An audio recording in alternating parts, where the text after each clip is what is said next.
The knocking came before sunrise, violent, urgent, wrong. Emma Calder jolted awake and checked the clock beside her bed. 5:02 a.m. No visitor arrived at that hour without bringing trouble with them. She pulled on a hoodie, her heart already racing, and walked toward the front door. When she opened it, her neighbor stood there, Lucas Hale. He looked nothing like the reserved man who usually nodded politely across the driveway. His face was drained of color, his breathing shallow, like someone who had run hard and far. "Don't go to work today," he said immediately. His voice was tight, almost breaking. "Stay inside, no matter what." Emma frowned. "Lucas, what are you talking about? Did something happen?" He shook his head slowly, eyes sharp with something close to fear. "I can't explain yet. Just promise me you won't leave the house. By noon, you'll understand."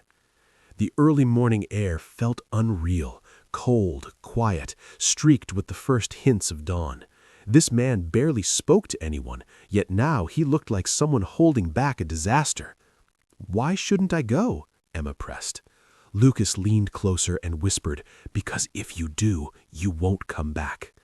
Then he stepped away, scanning the street like someone afraid of being seen, and disappeared into his own house without another word.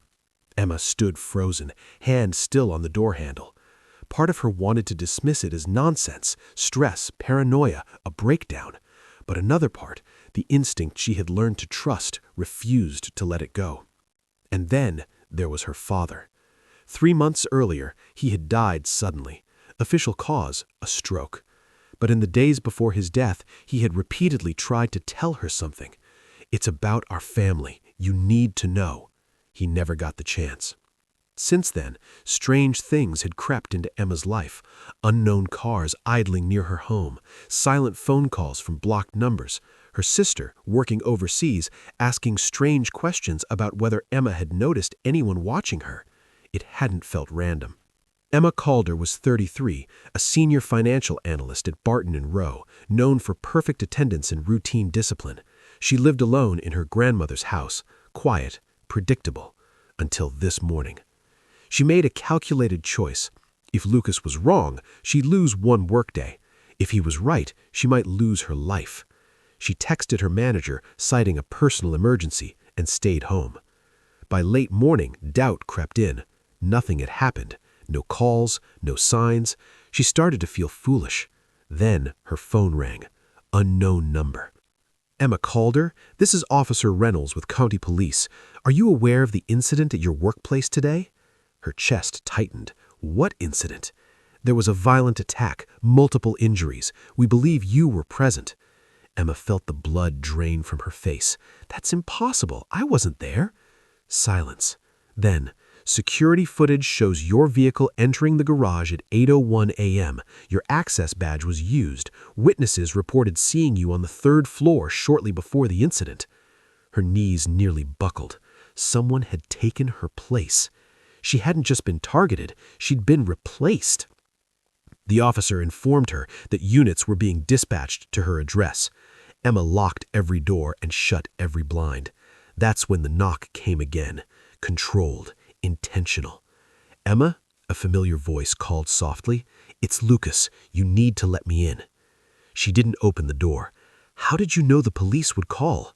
"Because they're not coming to protect you. They're coming to collect you." Her breath caught. "You were never supposed to survive today. They staged the attack to erase everyone and frame you as the cause." Against her fear, Emma opened the door. Lucas stepped inside quickly. "Your father asked me to watch over you. He knew this day would come." Her father hadn't been an accountant. That had been a cover.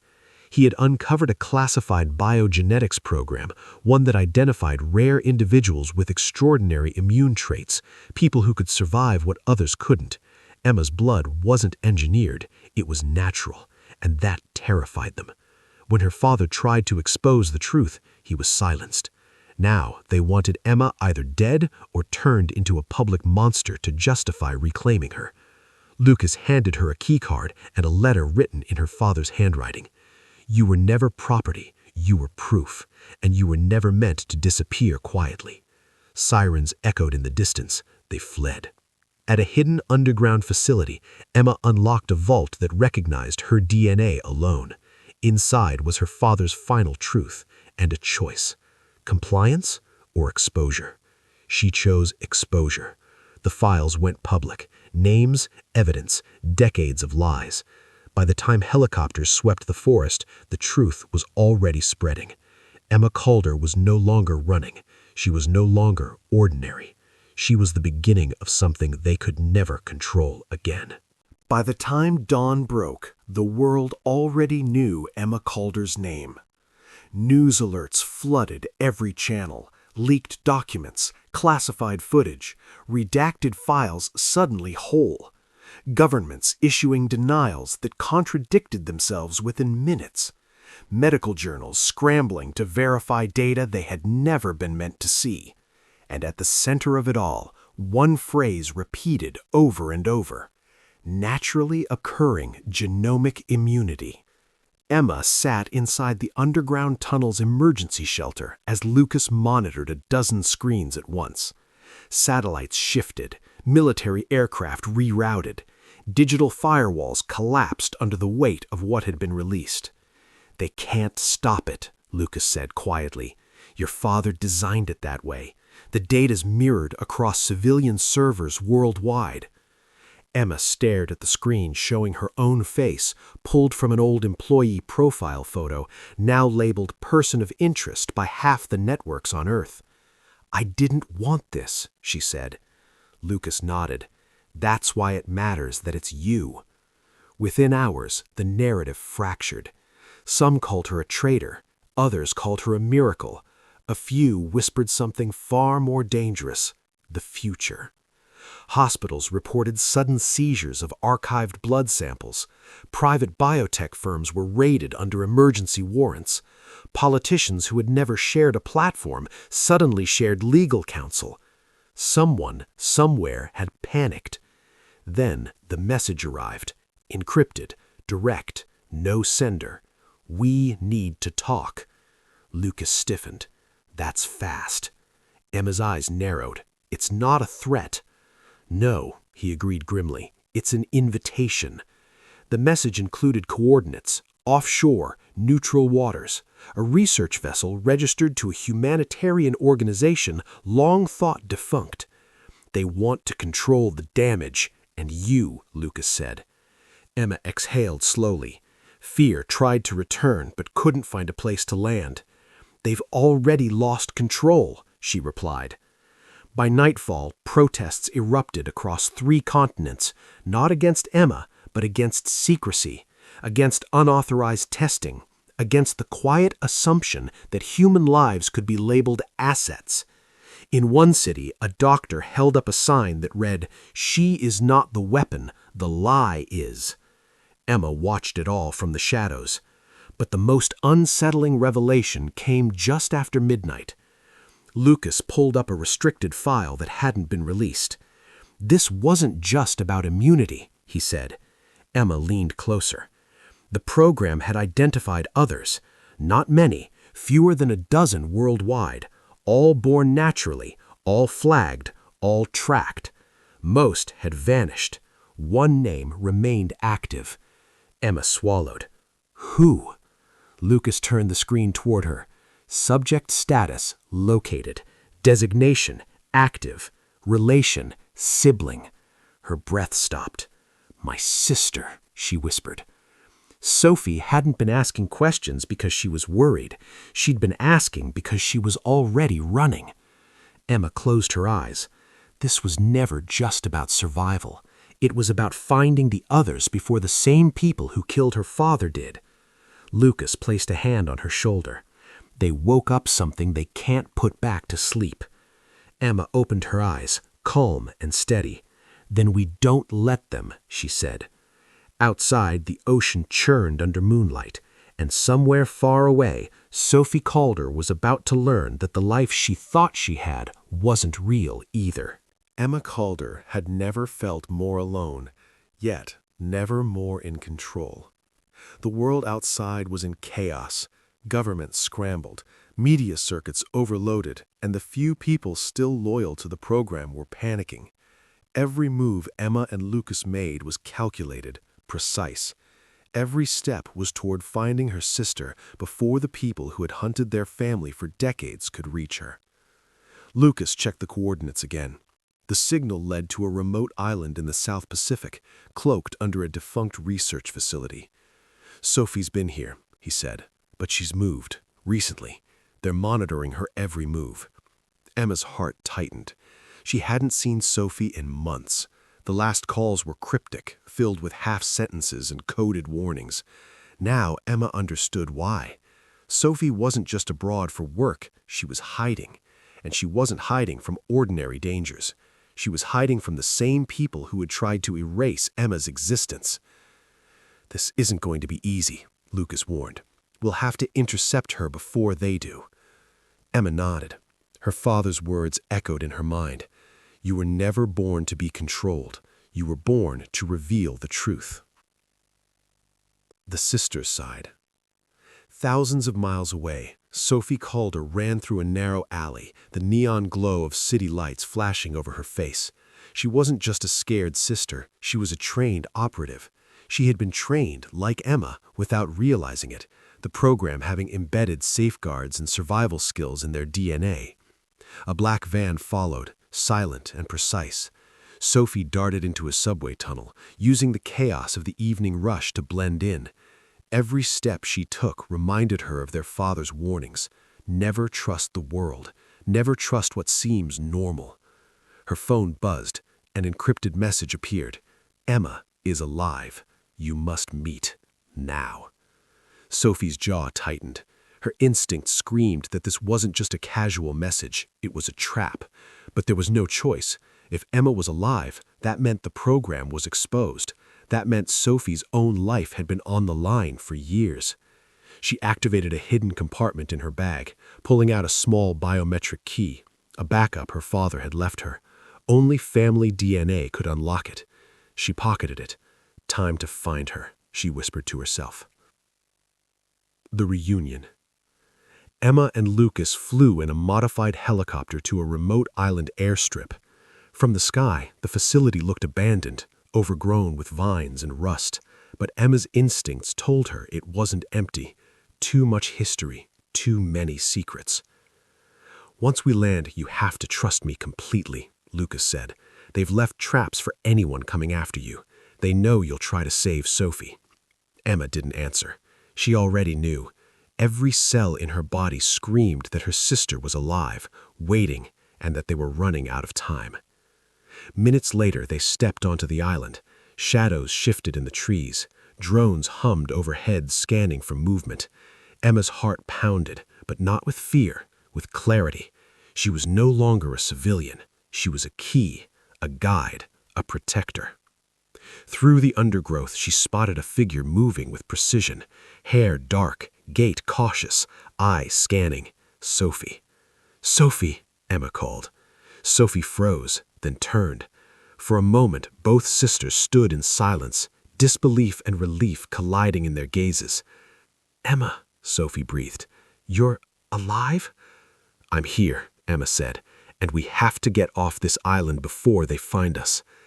Before Sophie could respond, the forest erupted with movement. Black-clad operatives, armed and ready, emerged from the shadows. Drones descended like metallic vultures. Lucas pushed both sisters behind a rusted shipping container. "They knew we'd come," he shouted. "This is going to be messy." Emma clenched her fists. She no longer ran. She no longer hid. The people who had tried to erase her family had underestimated what she and Sophie were capable of. "Let's finish this," Emma said, voice cold, precise. The sisters exchanged a glance, a silent promise. Whatever came next, they would face it together. And somewhere deep in the island's facility, a screen flickered to life, showing two words in red: "Target acquired." Emma and Sophie were no longer just survivors. They were the last line against a secret that had haunted the world for decades. Gunfire cracked through the jungle, sharp and controlled. Emma felt time slow, not in a supernatural way, but in the clarity that came when instinct finally aligned with truth. She pulled Sophie down behind the rusted container as bullets tore through the foliage where they had been standing seconds earlier. "They're not here to capture," Sophie said calmly, eyes tracking movement through the trees. "They're here to force a surrender or make it look like one." Lucas was already moving, activating a handheld jammer. Drones above them stuttered, their lights flickering as they lost coordination and spiraled into the canopy. "We have maybe 6 minutes," he said. After that, they switched to manual pursuit. Emma met Sophie's eyes. There was no hesitation between them now. Whatever separation had existed between their lives had burned away the moment they stood face to face. "Facility entrance?" Emma asked. Sophie nodded. "Underground. Old storm tunnel beneath the eastern ridge. That's where they kept me for evaluations." Kept. Not studied, not protected. Kept. They moved fast, low to the ground, slipping through dense brush while operatives searched blindly above. Emma felt it again, that strange internal alignment, like her body already knew the terrain, the timing, the danger before it happened. They reached the tunnel just as headlights cut through the trees behind them. The steel hatch slammed shut, plunging them into darkness. Inside, emergency lights flickered on, revealing concrete walls etched with faded symbols, warnings, designations, numbers that meant nothing to the world but everything to the people who built this place. "This was never abandoned," Lucas said quietly. "They just hid it better." As they descended deeper, Sophie slowed. Her breathing changed. "You feel it too," Emma said. Sophie nodded, like something waking up. The tunnel opened into a massive chamber filled with glass observation rooms and dormant machinery. Screens along the walls began to activate one by one. Then a voice filled the space. "Emma Calder, Sophie Calder, welcome back." A man appeared on the central screen, gray-haired, composed, wearing the expression of someone who believed himself untouchable. "Dr. Marcus Hale," Lucas muttered, "program architect." Emma stepped forward. "You killed our father." The man didn't flinch. "Your father chose defiance over progress. History is unkind to those who stand in the way of evolution." Sophie's voice was cold. "You didn't create us." Dr. Hale smiled thinly. "No, that was the remarkable part. You were anomalies, proof that nature could do what we failed to replicate. You were meant to guide us." "By hunting us?" Emma asked. "By controlling you," he corrected. "The world fears what it can't regulate." Alarms suddenly blared again, this time from inside the facility. Lucas looked at his device, eyes widening. "They've triggered lockdown. They're sealing the chamber." Hale's image leaned closer to the camera. "This is your final opportunity. Step into the containment field. Voluntary compliance ensures survival." Emma glanced at Sophie, and for the first time Sophie smiled, not with fear, but with certainty. "You still don't understand," Sophie said. "We stopped being your assets the moment you lost control of the truth." Emma reached out, placing her hand against the central console. The system reacted instantly, lights flaring brighter than before. "What are you doing?" Hale demanded. Emma's voice was steady. "My father didn't just expose your work, he rewired it." She activated the sequence he'd hidden, one final safeguard. Across the globe, dormant data nodes awakened. Facilities long buried began unlocking themselves. Every subject file, every experiment, every death, released, verified, undeniable. The screens around them went dark, then red. Program status terminated. The chamber doors burst open, not with operatives, but with emergency release mechanisms. Years of suppressed systems disengaged all at once. Hale's face vanished from the screens. The facility was dying. Lucas grabbed their arms. "We have to go, now." As they sprinted back through the tunnel, explosions rippled behind them, collapsing corridors and burying the last physical remains of the program. They emerged into open air just as the structure imploded beneath the island, sinking into itself like it had never existed. Helicopters circled, but this time they kept their distance. The world was watching now. Emma stood beside her sister, chest rising and falling, the night wind cold against her skin. "It's over," Sophie said softly. Emma shook her head. "No, it's finally begun."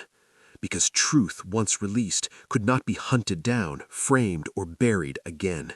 And the people who had tried to control the future had just lost their greatest secret.